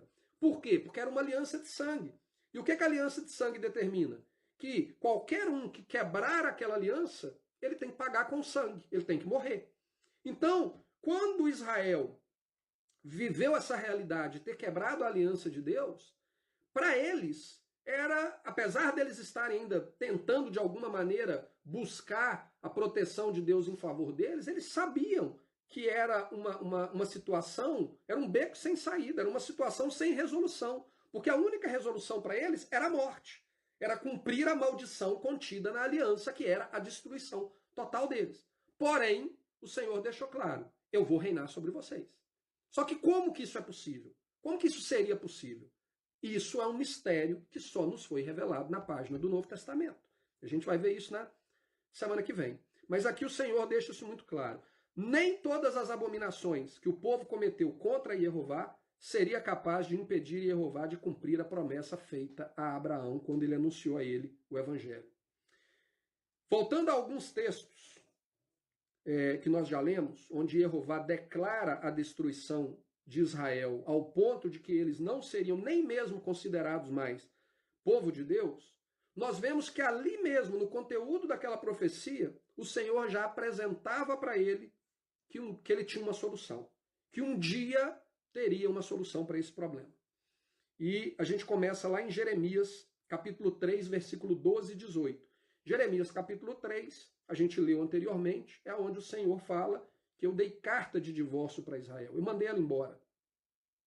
E ela se tornou dos seus amantes e dos seus ídolos, aqueles com quem ela adulterou. E em Jeremias 3, versículo 12 e 18, ele fala o seguinte: vai, pois, né, logo depois dele ter falado que ele ia dispersar eles, de que ele não tinha mais relacionamento nenhum com Israel, ele fala o seguinte, versículo 12 a 18 de Jeremias 3. Vai, pois, e apregou estas palavras para o lado norte, e dize: volta, ó rebelde Israel, diz o Senhor, e não farei cair a minha ira sobre ti, porque misericordioso sou, diz o Senhor, e não conservarei para sempre a minha ira. Somente reconhece a tua iniquidade, que transgredistes contra o Senhor teu Deus, e estendeste os teus caminhos aos estranhos, debaixo de toda árvore verde, e não destes ouvidos à minha voz, diz o Senhor. Convertei-vos, ó filhos rebeldes, diz o Senhor, pois eu vos desposei, ou seja, eu me casei com vocês, e vos tomarei a um de uma cidade, e depois de uma família, e vos levarei a Sião, e dar-vos-ei pastores segundo o meu coração, os quais vos apacentarão com ciência e com inteligência. E sucederá que, quando vos multiplicardes e frutificardes na terra, naqueles dias, diz o Senhor, nunca mais se dirá a arca da aliança do Senhor, nem lhes virá ao coração, nem dela se lembrarão, nem a visitarão, nem se fará outra. Nem se fará outra. Naquele tempo, chamarão a Jerusalém o trono do Senhor, e todas as nações se ajuntarão a ela em nome do Senhor em Jerusalém, e nunca mais andarão segundo o propósito do seu coração maligno. Naqueles dias andará a casa de Judá e a casa de Israel, e virão juntas da terra do norte para a terra que dei em herança aos vossos pais. A gente vai ver que esse texto aqui está em conexão com aquilo que é dito lá no livro de Apocalipse. Lá no final do livro de Apocalipse, essa palavra de Ezequiel vai se cumprir. Aonde as pessoas não pensarão mais, porque aqui ele fala, eles não vão nem lembrar mais da Arca da Aliança. Por que a Arca da Aliança? Porque a Arca da Aliança era o local onde a glória de Deus se manifestava, no tabernáculo e posteriormente no templo.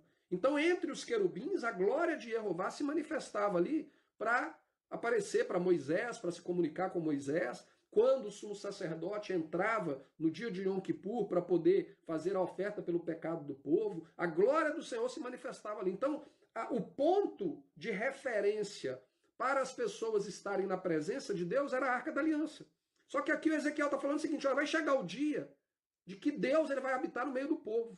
A glória dele vai habitar no meio do povo, que o povo não vai preocupar mais com a arca. Porque ele não vai estar lá mais na arca, ele vai estar aqui, presente. Aonde? Em Jerusalém. Em Jerusalém. E todas as nações da terra virão a Jerusalém para poder estarem na presença do Senhor.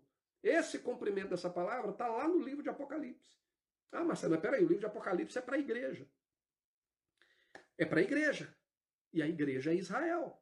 E Israel é a igreja.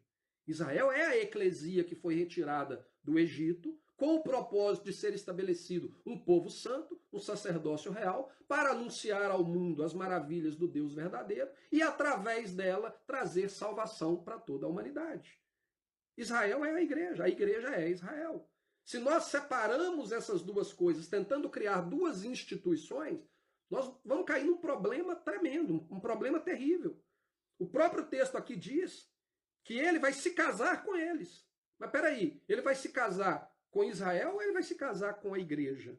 Não tem como ele se casar com as duas. Ele vai se casar com uma ou com outra. Nós vamos ver que ele vai se casar com a mesma de quem ele deu a carta de divórcio. Os textos bíblicos são muito claros com relação a isso.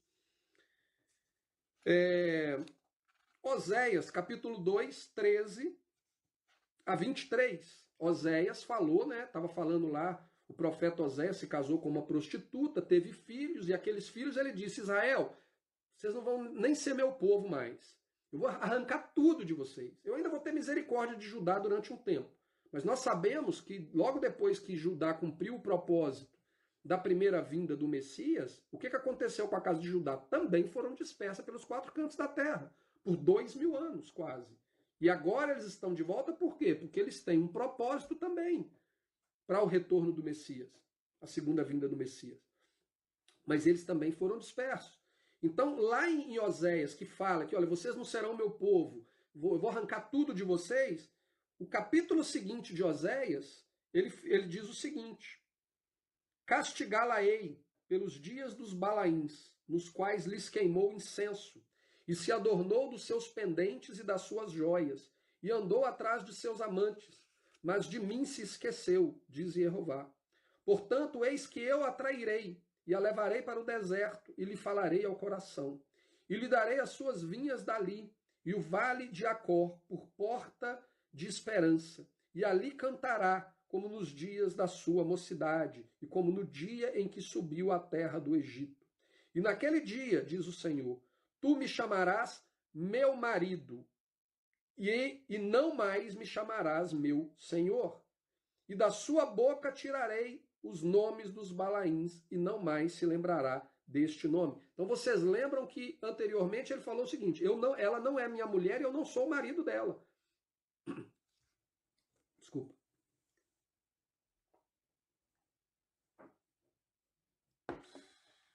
Então ele falou, olha, ela não é minha mulher, eu não sou o marido dela. Aqui Oséias já está falando o seguinte, mas vai chegar o dia em que eu vou tratar do pecado dela, eu vou trazer ela para o deserto para trabalhar o pecado dela, e ela vai reconhecer o seu pecado, e então ela me chamará de marido, e não mais de senhor.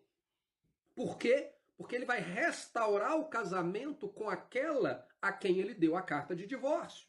Ele não vai se casar com uma outra.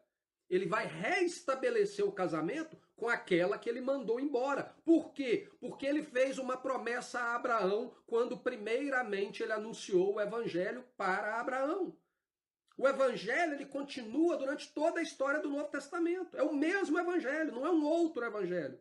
O evangelho de Abraão, o evangelho de Israel é o mesmo evangelho de Jesus, é o mesmo evangelho lá da carta aos Hebreus. Então, o que esse evangelho contém? A promessa do estabelecimento do reino através dos descendentes de Abraão. E esses descendentes são aqueles que são a noiva do próprio Deus. É com ele que ele vai se casar novamente. E ele cumpre esse propósito através do Filho. E da sua boca tirarei os nomes dos Balaíns, e não mais se lembrará desses nomes. E naquele dia farei por eles aliança com as feras do campo, e com as aves do céu, e com os répteis da terra. E da terra quebrarei o arco, e a espada, e a guerra, e os farei deitar em segurança. E desposar-te-ei comigo para sempre. Eu vou me casar, eu vou te desposar-te-ei aqui no sentido bíblico, né? É que realmente eles entram em relação íntima, o marido e a mulher.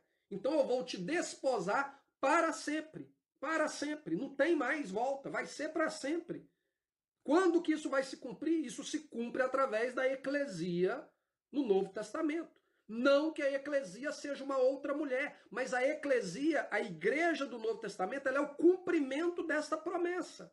E se ela é o cumprimento dessa promessa, tudo isso que está contido nessa história que a gente está analisando até então se aplica à igreja. Inclusive que nos últimos dias eles vão reconhecer que eles estavam enganados, que eles estavam vivendo entre os gentios como gentios, adorando aos mesmos deuses, praticando as mesmas abominações, mas eles vão retornar para Deus, vão circuncidar os seus corações, e como que eles vão andar?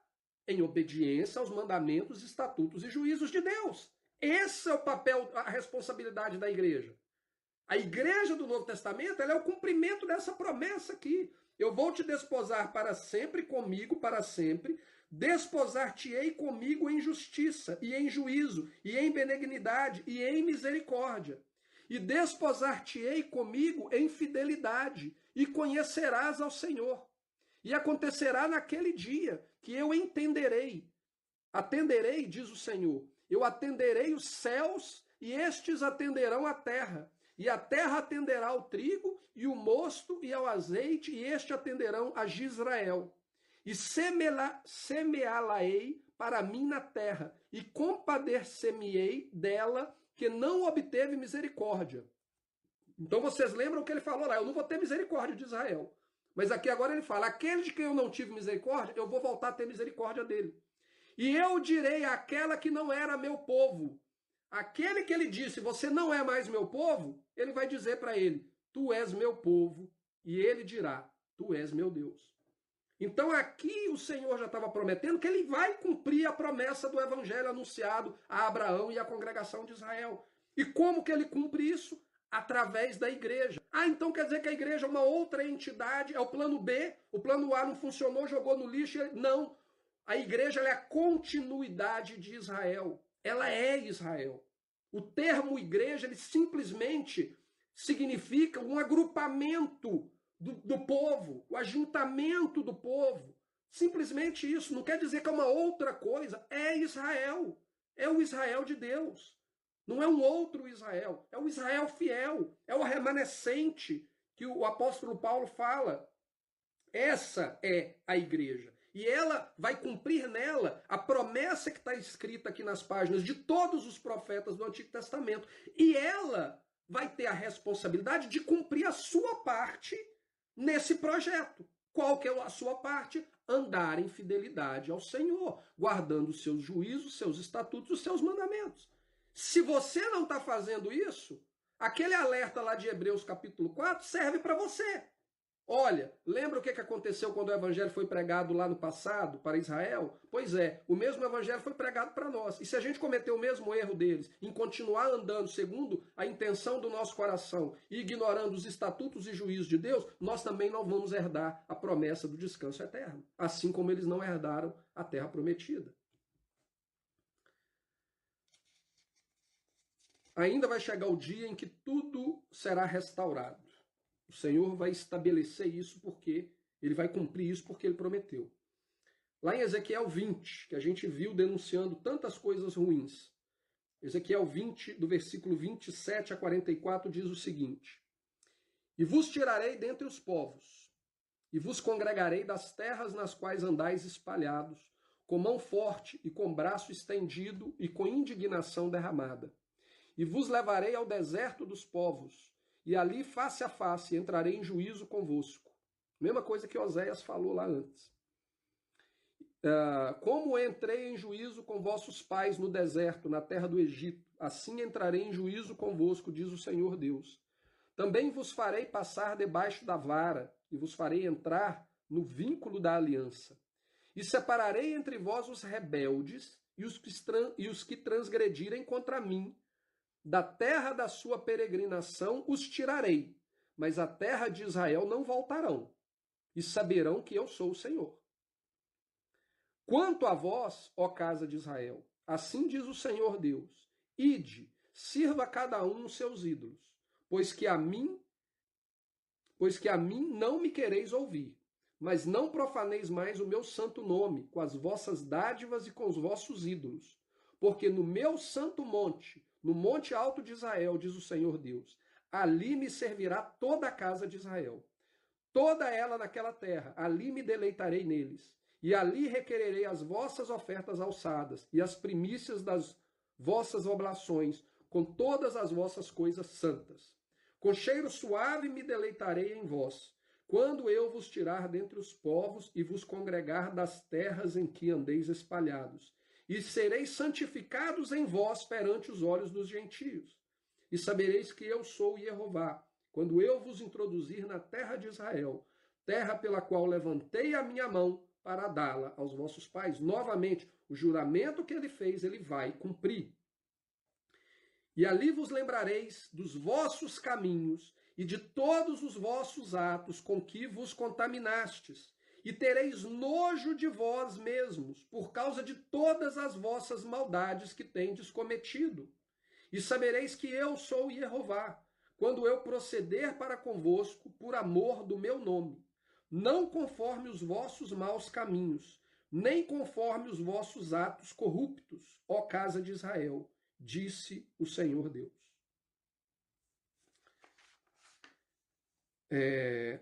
O texto acima deixa claro que aqui o processo de restauração do reino levará o povo a refletir sobre aquilo que eles praticaram contra a aliança feita com Jeová, e eles terão nojo deles mesmos.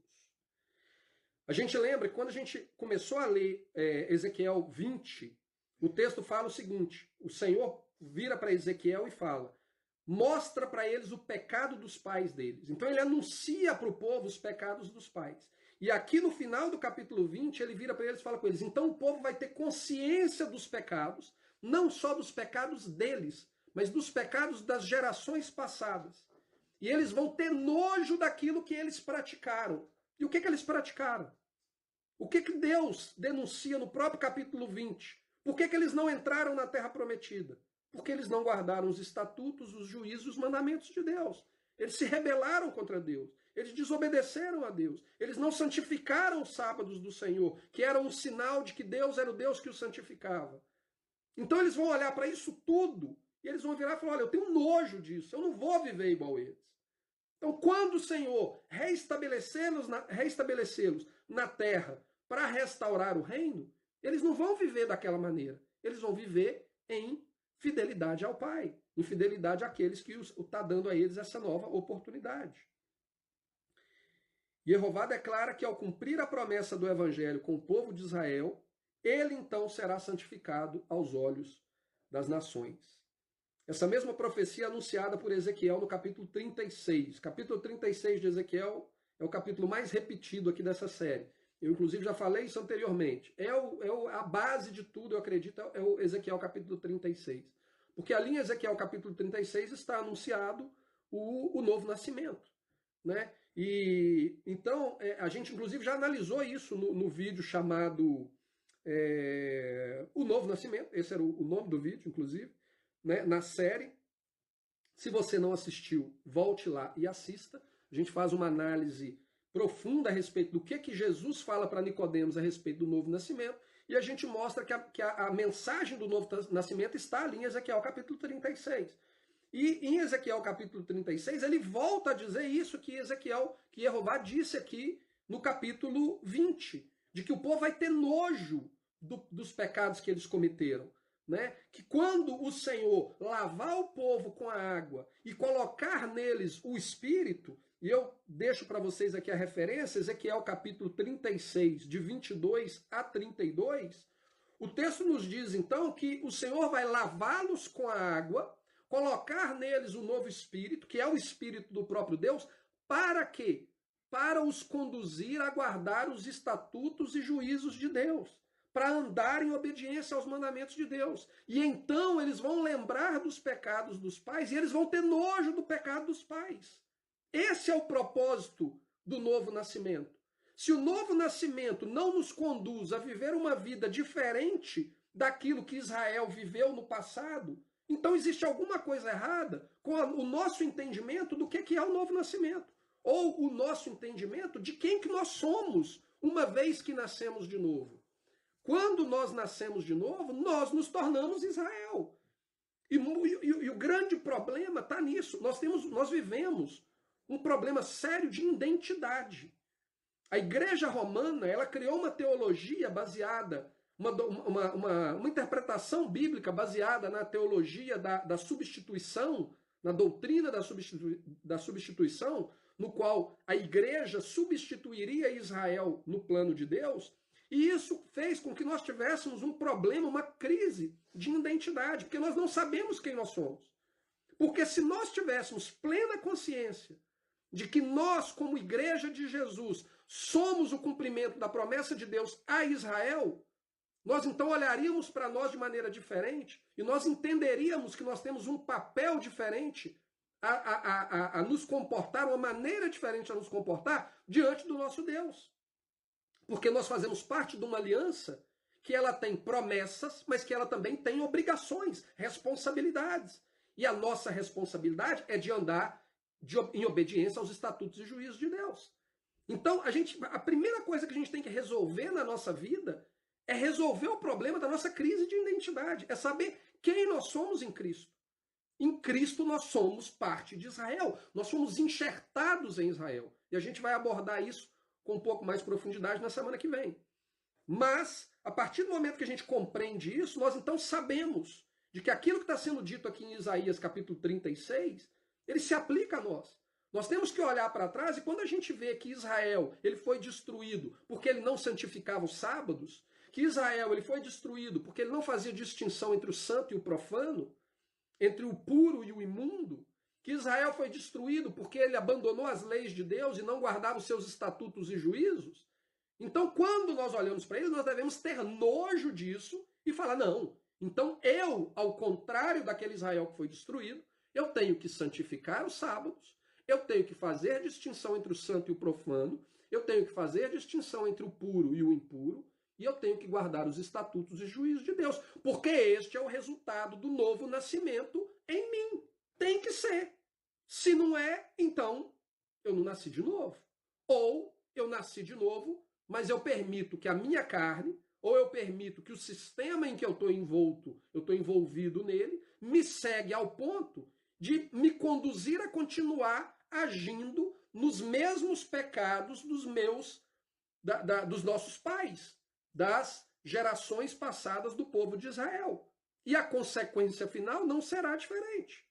Não será diferente. Hebreus 4 está aí para não me deixar mentir. O resultado disso, como dito também lá no estudo sobre as duas casas, uma vez que o Senhor traz Israel dos quatro cantos da terra, lava-os com a água da palavra, coloca neles o seu espírito, os leva a se arrependerem dos seus pecados, a terem nojo do que Israel viveu no passado e os conduz a viver uma vida em obediência aos seus estatutos e juízos. O resultado disso é que Israel será unificado como uma só nação. Finalmente, aquele reino que foi destruído porque o povo de Israel rejeitou o reinado de Deus e preferiu ser governado por homens, esse reino será reestabelecido. E isso está em Ezequiel capítulo 37. versículo 22 a 28 diz o seguinte: E deles farei uma nação na terra, nos montes de Israel, e um rei será rei de todos eles. E nunca mais serão duas nações. Nunca mais para o futuro se dividirão em dois reinos. E nunca mais se contaminarão com seus ídolos, nem com as suas abominações, nem com as suas transgressões. E os livrarei de todas as suas habitações em que pecaram, e os purificarei. Assim eles serão o meu povo, e eu serei o seu Deus. E meu servo Davi será rei sobre eles. E todos eles terão um só pastor, e andarão nos meus juízos, e guardarão os meus estatutos, e os observarão. E habitarão na terra que dei ao meu servo Jacó, em que habitaram vossos pais, e habitarão nela, eles e seus filhos, e os filhos dos seus filhos para sempre. E Davi, meu servo, será seu príncipe eternamente. E farei com eles uma aliança de paz, e será uma aliança perpétua. E os estabelecerei e os multiplicarei, e porei o meu santuário no meio deles para sempre. E o meu tabernáculo estará com eles, e eu serei o seu Deus, e eles serão o meu povo. E os gentios saberão que eu sou Jeová, que santifico a Israel, quando estiver o meu santuário no meio deles para sempre. Novamente, uma promessa que vai se cumprir no reino milenar e a continuidade do reino milenar, que será o reino eterno. Isso aqui vai se cumprir na vida da igreja. Por quê? Porque a igreja é o cumprimento dessa profecia. Das duas casas se unindo, a casa de Israel, que havia perdido a sua identidade, que havia sido espalhada entre os quatro cantos da terra, e que você não conseguiria mais distinguir ela, se ela é gentio ou se ela é um descendente, e a casa de Judá, que apesar de ter continuado com a sua identidade, o coração dela estava longe de Deus. Quem é a casa de Judá? É o povo judeu. Quem é a casa de Israel? Está espalhado entre os gentios. Não se sabe mais quem é a casa de Israel, mas Deus sabe. E ele vai trazê-los de volta, ele vai unir esses dois povos, e ao unir esses dois povos, eles terão um só pastor, e eles serão um só rebanho. Quem que veio cumprir isso? Quem que veio estabelecer um só rebanho? Quem que é um só pastor? Quem é o descendente de Davi que reinará sobre nós eternamente? A palavra está aqui. Só que ele vai reinar sobre uma nação que, segundo o próprio texto aqui, diz que jamais se contaminarão de novo com seus ídolos, jamais viverão nas suas abominações e nas suas transgressões. E eles serão purificados dos seus pecados. Então, se a mensagem do um só pastor, que está sendo passada para nós, que está sendo passada para vocês, é uma mensagem que permite você viver um estilo de vida que aos olhos de Deus foram as mesmas abominações que levaram Israel a ser destruído no passado, existe alguma coisa de errada com a mensagem que está sendo levada para você. Olha, não se preocupe. Jesus ele morreu para te permitir comer a carne de porco. Jesus ele morreu para que você não tenha que guardar dia nenhum, preocupar com dia nenhum. Você não tem que preocupar com essas coisas mais não. Jesus morreu para que você não tenha problema com coisas imundas. Você pode ter relação com a sua esposa durante o período de separação dela. Deus não está preocupado com essas coisas. Deus não está preocupado com essas coisas.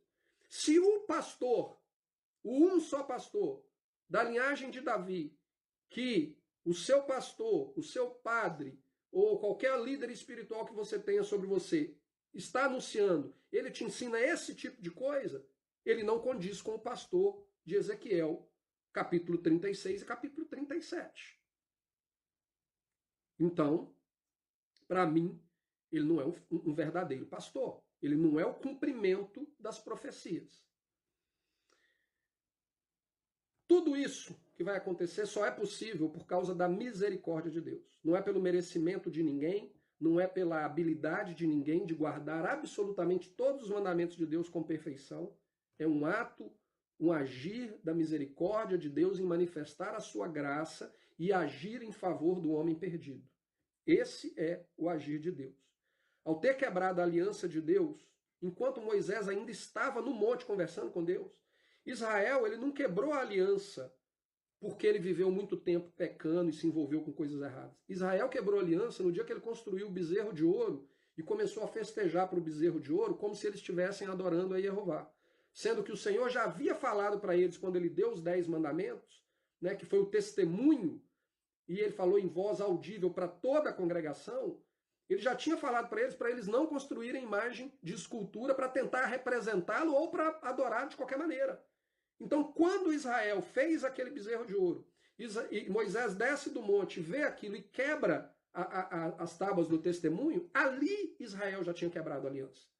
O resto foi consequência de uma aliança que já estava quebrada.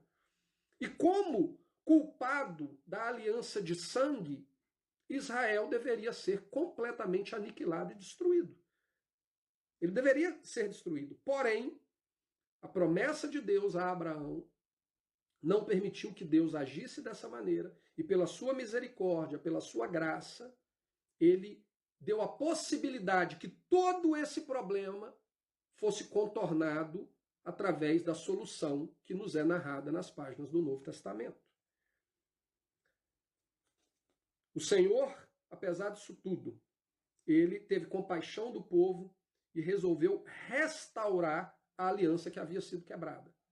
Nós vamos ver na semana que vem, inclusive, que o termo nova aliança não é o termo mais apropriado, porque a palavra hebraica que é utilizada ali, o significado dela é a aliança restaurada. Essa ideia de nova aliança, como se fosse algo que saiu do zero, né, é para poder corroborar com aquela falsa doutrina católica romana da teologia da substituição, ou da doutrina da substituição, que diz que Deus abandonou Israel, esqueceu Israel, as promessas de Israel acabaram, e agora ele criou um novo povo. E aí ele precisa de uma nova aliança. Começou do zero. Aquilo que foi anterior, joga no lixo, não vale nada. Tudo isso que eu li aqui é besteira. Nunca vai acontecer, é mentira. Né? Basicamente é isso a conclusão que a gente chega no final, quando a gente vê essa ideia dessa doutrina da substituição. Então essa ideia da nova aliança como sendo algo que saiu do zero é para tentar justificar esse conceito. Porém, quando nós analisamos dentro do hebraico, o sentido da promessa da nova aliança é a restauração da aliança. Não é uma aliança que foi feita do zero. É uma aliança que existia e que foi renovada, que foi restaurada, que voltou a ter validade. E a gente sabe que ela voltou a ter validade por causa do sacrifício do Messias. A gente vai ver isso na semana que vem. Mas o Senhor, ele dá então essa possibilidade, ele cria esse plano de restauração da aliança para finalmente cumprir a promessa contida no Evangelho que ele anunciou a Abraão. E isso está em Jeremias capítulo 31. Jeremias capítulo 31, versículo 1 diz assim: Naquele tempo, diz Jeová, serei o Deus de todas as famílias de Israel, e eles serão o meu povo. 31, versículo 7 a 10. Porque assim diz o Senhor, cantai sobre Jacó com alegria, e exultai por causa do chefe das nações. Proclamai, cantai louvores, e dizei, salva, Senhor, o teu povo, o restante de Israel. Eis que os trarei da terra do norte, e os congregarei das extremidades da terra, entre as quais haverá cegos e aleijados, grávidas e as de parto juntamente. Em grande congregação voltarão para aqui. Virão com choro, e com súplicas os levarei. Guiá-los-eis aos ribeiros de águas, por caminho direito, no qual não tropeçarão, porque sou um pai para Israel, e Efraim é o meu primogênito. Ouvi a palavra do Senhor, ó nações, e anunciai-as nas ilhas longínquas, e dizei, aquele que espalhou Israel o congregará e o guardará como pastor ao seu rebanho. Jeremias 31, 27 e 28. Eis que vem dias, diz o Senhor, em que semearei a casa de Israel e a casa de Judá com a semente de homens e com a semente de animais. E será que, como velei sobre eles para arrancar e para derrubar e para transtornar e para destruir e para afligir, assim velarei sobre eles para edificar e para plantar, diz o Senhor. E quando isso vai acontecer? Jeremias 31 a 37.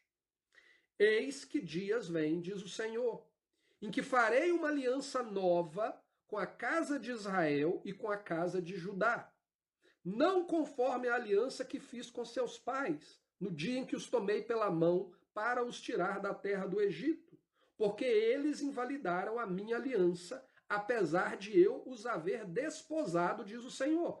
Então, apesar de eu ter me casado com eles, eles invalidaram a minha aliança. E porque eles invalidaram a minha aliança, eu me divorciei deles. Mas eu estou me comprometendo a fazer uma nova aliança com eles.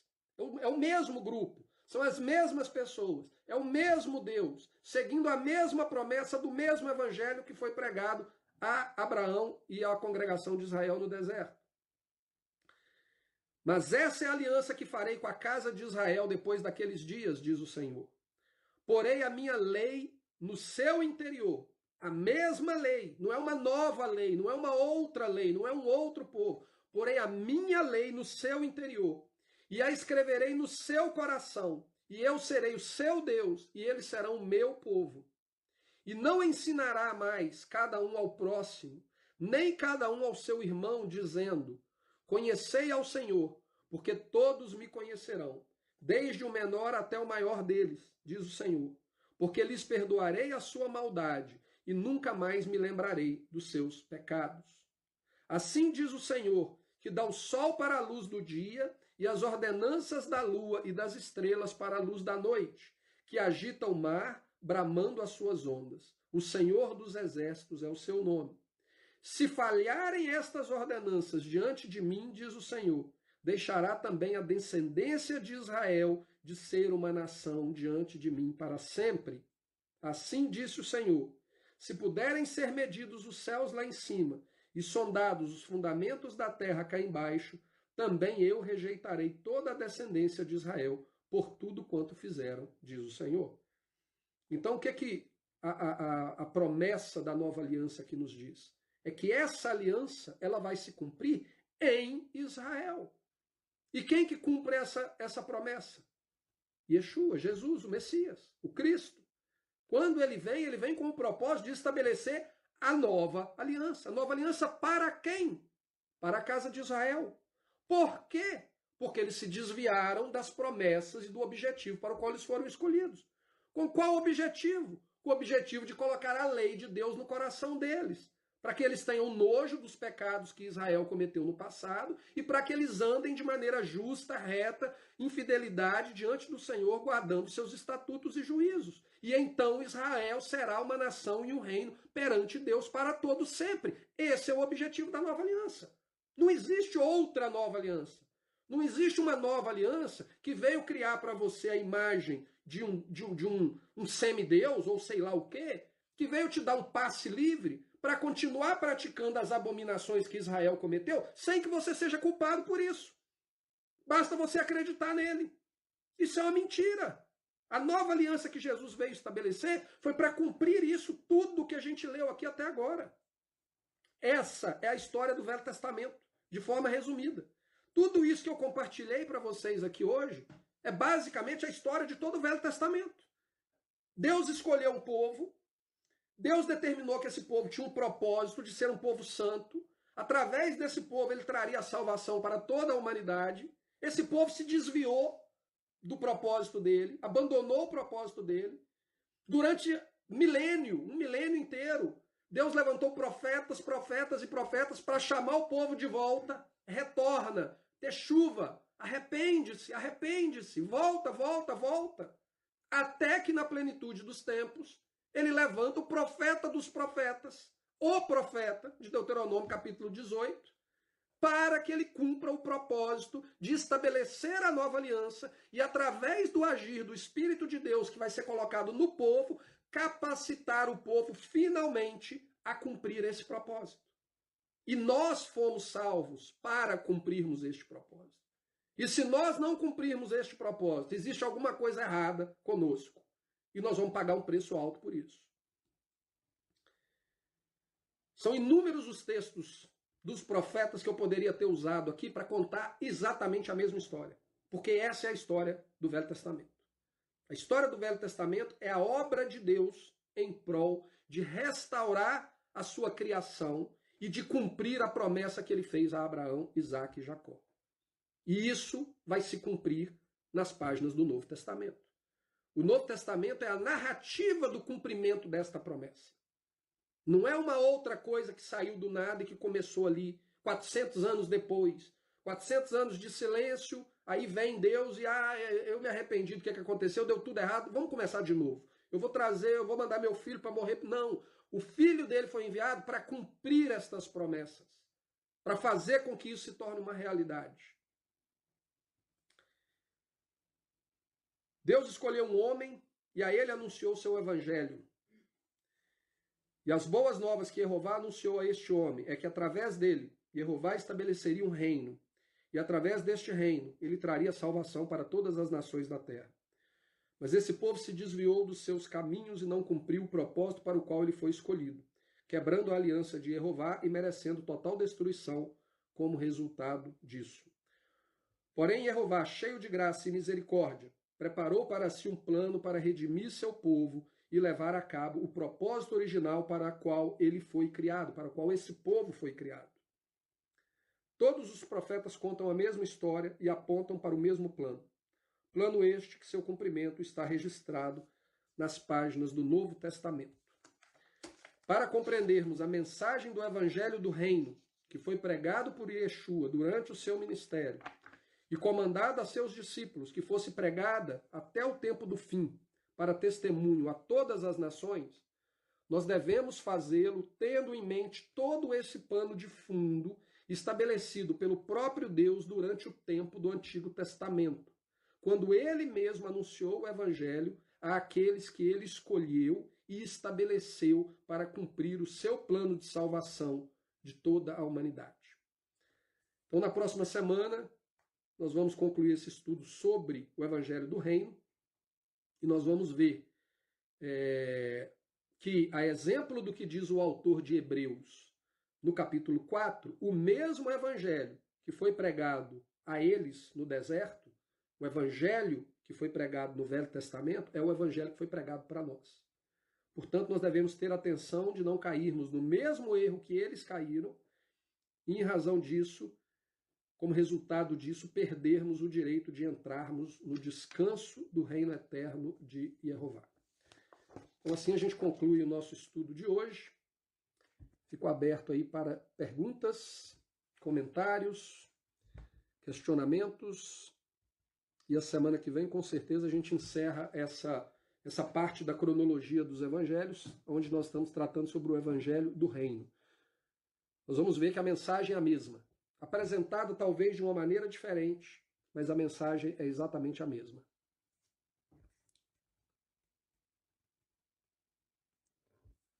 Então vou dar um tempinho aí, se vocês quiserem fazer algum comentário, fazer algum questionamento, fiquem à vontade.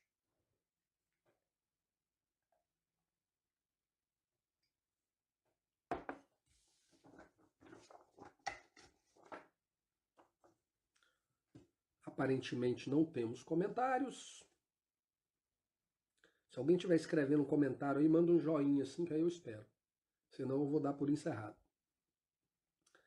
Se ninguém estiver comentando, manda um coraçãozinho. Eu acho que nós não temos perguntas, como sempre, né? Quase sempre nós não temos muitas perguntas. Mas eu espero que vocês tenham entendido. Eu vou tá tornando disponível esse texto no grupo do Telegram, nosso grupo do Telegram. Eu vou estar tornando disponível o rascunho desse estudo, né? O rascunho não, todo o estudo que eu estou fazendo, eu estou fazendo questão de documentar ele, esse estudo, para talvez um dia, sei lá, fazer alguma coisa, um livro PDF, um e-book, alguma coisa assim. Mas eu vou tornar ele disponível para vocês, porque aí fica mais fácil de vocês irem nos textos, voltarem ali no estudo, analisarem o estudo. Então eu vou tornar isso disponível para vocês no grupo do Telegram. E quem por acaso assistir esse vídeo no futuro e não fizer parte do nosso grupo do Telegram, eu vou deixar no comentário eu vou deixar o link para que você possa entrar no nosso grupo do Telegram, onde a gente tem ali a oportunidade de ter um contato, né, mais próximo e debatermos esses temas de maneira mais livre, tá bom? Então agradeço aí os comentários do Tapias, do Antônio. Louvado seja Jeová por ele nos dar a oportunidade de compreendermos a palavra dele. Então fiquem na paz, shalom a todos vocês. A Fátima falou aí que não estava ocupada e perdeu a boa parte do estudo, mas vai ficar aqui pode assistir aqui depois, vai ficar aqui. Eu, inclusive, esqueci de colocar o outro vídeo da semana passada no YouTube, então eu vou colocar os dois, esse fim de semana eu vou colocar os dois no YouTube também, mas vai estar aí disponível para vocês. E eu já estava até, inclusive, a Fátima já tinha me pedido o material, eu estava mandando para ela de maneira individual, para ela estudar, e eu vou estar disponibilizando para todo mundo lá no grupo, porque às vezes outras pessoas também queiram, seja interessante para todo mundo, então eu vou estar disponibilizando para vocês lá esse material, tá bom? Fiquem na paz, tenham uma semana abençoada, que Jeová guarde todos vocês, seus familiares, que Ele derrame as bênçãos dele sobre as suas vidas, as nossas vidas, nos dando discernimento para viver esses momentos difíceis aí que o mundo está passando por ele, mas nos dando a convicção de que nele nós somos mais do que vencedores, né? Nós temos a certeza da salvação e a certeza da vitória, em nome de Yeshua. Então fiquem na paz, shalom, até a próxima semana, se o Senhor nos permitir.